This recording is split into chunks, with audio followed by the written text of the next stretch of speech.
Thabile, thank you very much for joining me today. How are you doing? I am doing superliciously fantabulous, Lily. And how are you doing?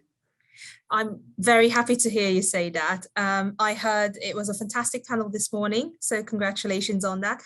So I just wanted to follow up on the conversations that happened on the panel. Part of the conversation was, of course, organization putting more focus on employee satisfaction and customer satisfaction, but over the last year and a half, traditional risk has sort of crept up again. How do you as a CRO balance these social and financial needs? Yeah, that's a very good question, Lily. And indeed, I mean, these times are calling for a different thinking and a complete approach as well, because there's just too much at play, that just too many balls that one needs to juggle. Actually, one of the skills that I believe the future CROs need to be is to be a juggler, because there's so many balls, on air that they need to juggle with. Firstly, I mean, we need to deal with so many sources of risks that are evolving so very fast. We have to deal with the global risks. We have to deal with the continental risks. We have to deal with the what do you call this, regional risks. We have to deal with the country risk, have to deal with the industrial risk before we could actually deal with our strategic risk and operational risks. So there's just quite a lot, that we need to be looking at. And the risk and information that is coming, it's coming from all angles, and they are both current and also emerging. So there's quite a lot for the CRO to deal with just at the risk level. And then if I drill down to the organizational level, there are also very high expectations that are coming both internally and externally. You know that we need to keep our customers satisfied, which is exactly what we're talking about this morning. We need to keep our employees safe and satisfied as well. The business needs to be viable.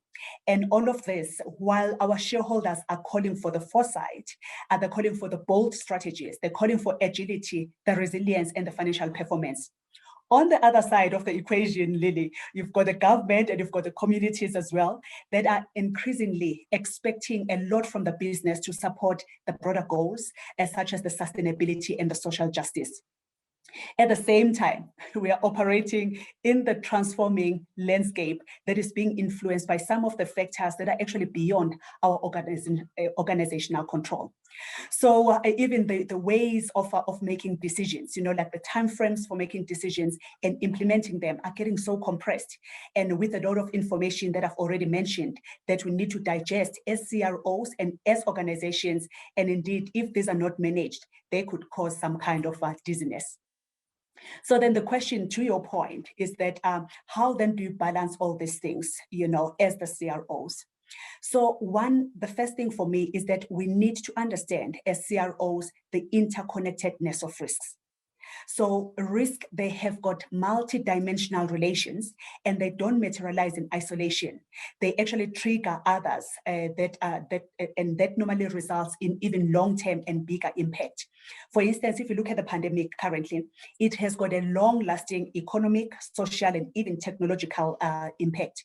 So as the CROs, we need to then build a deeper understanding and a deeper forward-looking understanding of the operational vulnerabilities, the point of failures that the organizations are exposed to, and these may be located both within the outside of the organization and also from the emerging risks.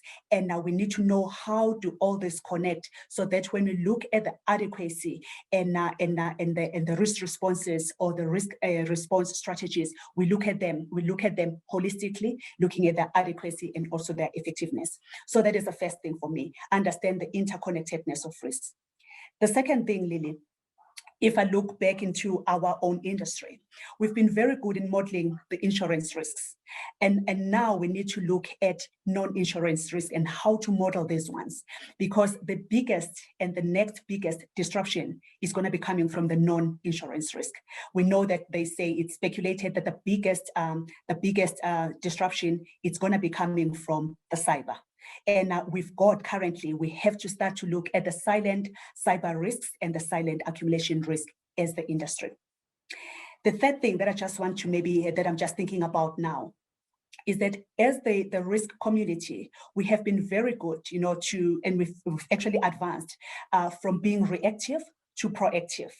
All right, but now I think I believe that we need to leap into the predictive risk management, which is really about anticipating the future exposures by applying the analytics to current and historical information so that we can be able to develop that forward-looking lens into the potential emerging risks and bringing the foresight.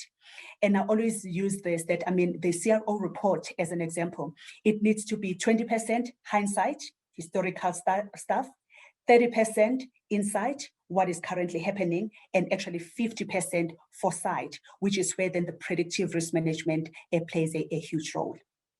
And then lastly, Lily, you got me going on this particular one. Allow me to hoy in the last one. We know that risk management is very much intertwined with the business strategy, with performance. Now we need to, now it's also intertwined with the business resilience. We've started to hear those conversations. So the CROs, they need to play a chef role. The reason why I say that is because they need to bring in and balance all these ingredients, the strategy, the performance, the business resilience now, and making sure that they influence the business decision making.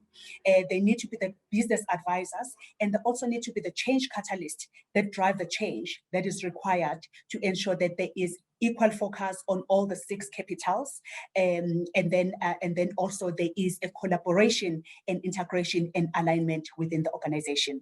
So Lily, that is my view for now on how then we need to balance these things off. In my head, I've got four things that I think we need to do. Just to summarize: interconnectedness of risks, the modeling of the non-insurance risk, because that is where the next disruption is coming from. We need to move into the predictive risk management now, and then thirdly, we need to be the chef that balance everything together as the CRO. Fantastic. No, I'm very happy for you to carry on talking about all this all day.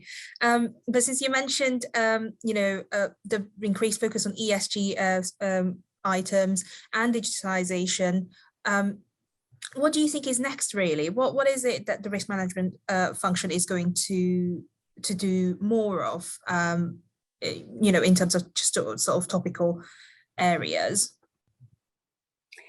So my view, Lily, uncertainty, complexity, volatility, and rapidly changing and transforming environment is here to stay with us.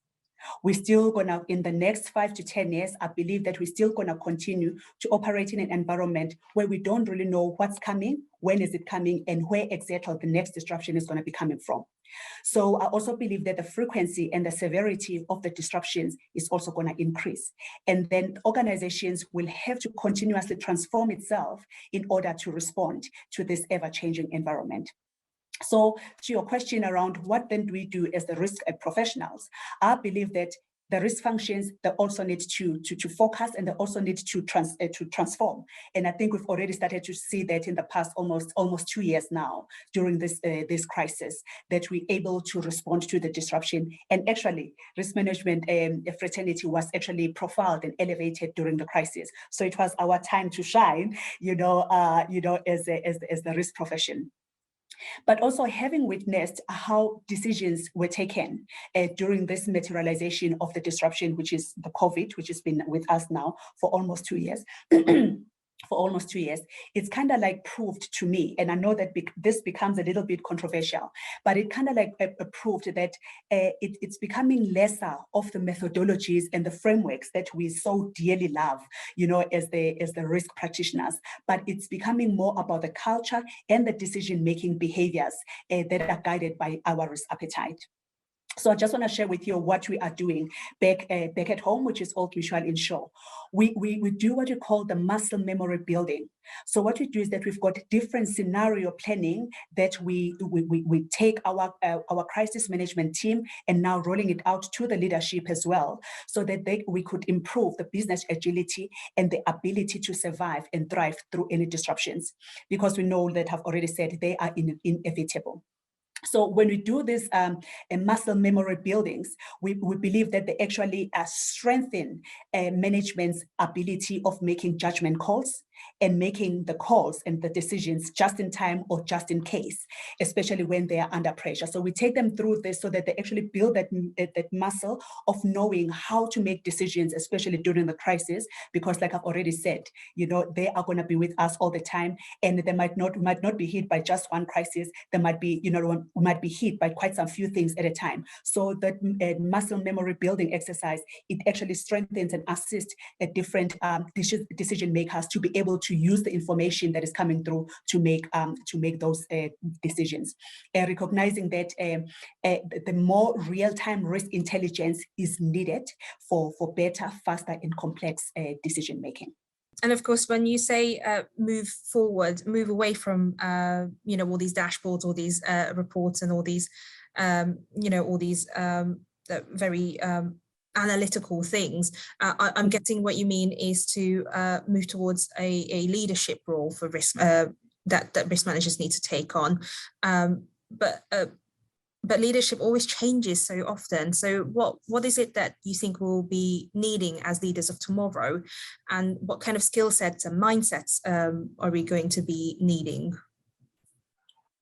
Yeah, that's a very good one. I believe that, the leaders of tomorrow, they need to pull all sorts of intelligence or quotients, as they're called, the Qs. Currently, I have identified, I think, about 7. I shared that with a panel this morning. I've identified about 7 Qs or quotients, but I know that there's going to be, additional ones that are coming in. So the first one, if I can just share, I'm not going to talk about, of course, we know the emotional intelligence, we know about the IQ as well. I'm not going to talk about those, but the ones that I want to bring to the fore, it's like the digital intelligence. We need the leaders that are going to have the ability to be agile, to be innovative, to be analytical, and being digitally savvy. I always say that maybe we need the leaders that are going to be like teenagers, teenagers and the gadgets and all the new technology. That is where the leaders need to be going into. The second one is the adversity intelligence. It is inevitable that we're seeing lots more of diversity and inclusion, for the fact that we're going global, although there's also deglobalization that I seem to be picking up to be happening, but we can talk about that a bit later.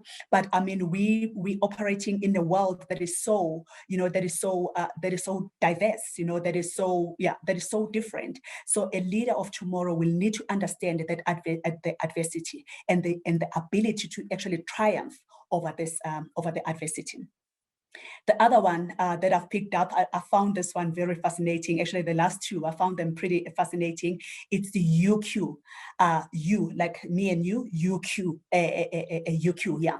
So that is about self-knowledge and personal intelligence. This is now about somebody knowing their strengths and acknowledging their limitations and evaluating oneself and situation. And the intention is to always become a better version of oneself, so that you're able, if you can't lead yourself, it's going to be very impossible to lead the second person or the next person. So the U quotient, I found it very, very interesting. And I think it talks to the personal mastery as well. Because if you're comfortable in your own skin, Lily, it doesn't matter what you've got those leaders that are intimidated by the smart people that are in their divisions, for instance. But if you've got that high, UQ, you know what your limitations are, you then support and strengthen your own self by getting people that are even smarter than you, because they make you look good.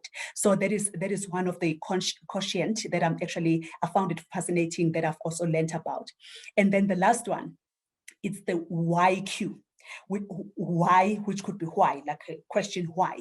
And this one talks to the curiosity, asking the why all the time, so that you could actually get to the how. So we need the leaders that are going to be curious about what is happening, curious about how the future is looking like, curious about the solutions that we need to be bringing in, but obviously balancing it off with where we are right now. So in my view, other than the normal stuff that we know, the IQ, you must understand the environment that you're operating in, understand what leadership is all about and all those great things. I think these additional cues, they're starting to unfold, and are believe that the risk leaders of tomorrow, they will need to enhance them, because I believe that most of us do have this. They are lying somewhere dormant. We just need to tap into them, elevate them, and then start to become the pros in them. So those are my 7 cues that I've established right now. But maybe when we talk next time, you'll find that there's now 10, that I might have picked up. So for me, the qualities of the future leader is to actually enhance and build on those conscience or the intelligence that is out there, that's going to help them to launch themselves into the future.